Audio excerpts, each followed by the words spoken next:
स्वास्थ्य मंत्रालय के पत्र को लेकर के सियासत गर्मा गई और इसी बीच झुंझुनू से बड़ी खबर, जहां पर खेतरी के सीहोर तिराहे पर लूट की बड़ी घटना सामने आई है। आपको बता दें कि रेवाड़ी माल बेचकर के आ रहे व्यापारी के साथ ये लूट हुई है, जिसमें बाइक सवार 3 बदमाशों ने व्यापारी से 6 लाख रुपए लूट लिए। घायल व्यापारी को प्राथमिक उपचार के बाद जयपुर रेफर किया गया। खेतरी के डिप्टी हजारीलाल खटाना मौके पर पहुंचे। जैसे ही जानकारी मिली, वारदात के बाद पुलिस ने नाकाबंदी करवाई है इलाके में।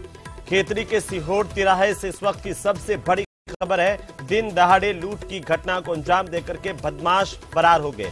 एक व्यापारी से करीब 6 लाख रुपए लूटे हैं। रेवाड़ी माल बेच करके व्यापारी आ रहा था और इसी दौरान रास्ते में लूट हुई है। बाइक सवार बदमाशों ने व्यापारी से 6 लाख रुपए लूट लिए। इस तरह की जानकारी व्यापारी की ओर से पुलिस को दी गई और पुलिस ने तुरंत इस घटना के बाद नाकाबंदी करवाई है। बहरहाल पुलिस मामले को लेकर के जांच कर रही है। खेतरी के डिप्टी हजारीलाल खटाना जैसे ही जानकारी मिली मौके पर पहुंचे और नाकाबंदी करवाई गई है। ज्यादा जानकारी के साथ हमारे सहयोगी कृष्ण सिंह फोनलाइन पर जुड़ चुके हैं। कृष्ण, क्या है पूरी वारदात, अभी क्या जानकारी अपडेट आपके पास?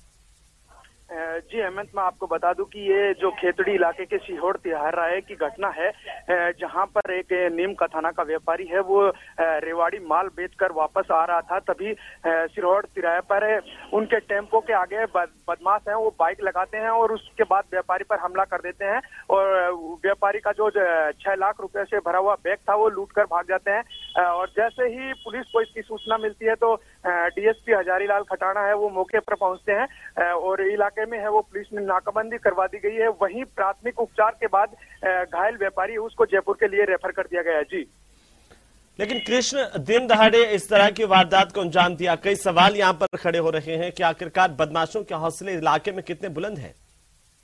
जी, मैं आपको बता दूं कि दरअसल ये जो इलाका है ये हरियाणा सीमा से सटा हुआ इलाका है और यहाँ पर आपराधिक वारदातें हैं वो भी सुनसान एरिया होने के कारण ज्यादा होती है और इस इलाके में पुलिस की नफरी है वो ना के बराबर है।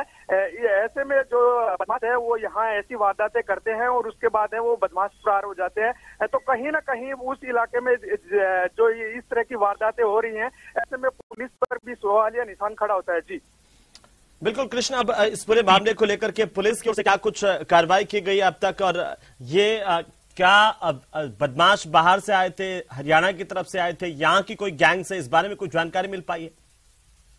पुलिस है वो अभी वहां पर तथ्य जुटा रही है, साथ ही जो इलाका है वहां पर नाकाबंदी भी करवा दी गई है और जो इस घटना की जो फीडबैक है वो डीएसपी हजारीलाल खटाना है वो लगातार ले रहे हैं और आसपास जो गांव के बाहर जो सीसीटीवी कैमरे लगे हुए हैं उनको भी खंगाला जा रहा है। जी चलिए, बहुत शुक्रिया कृष्ण तमाम जानकारी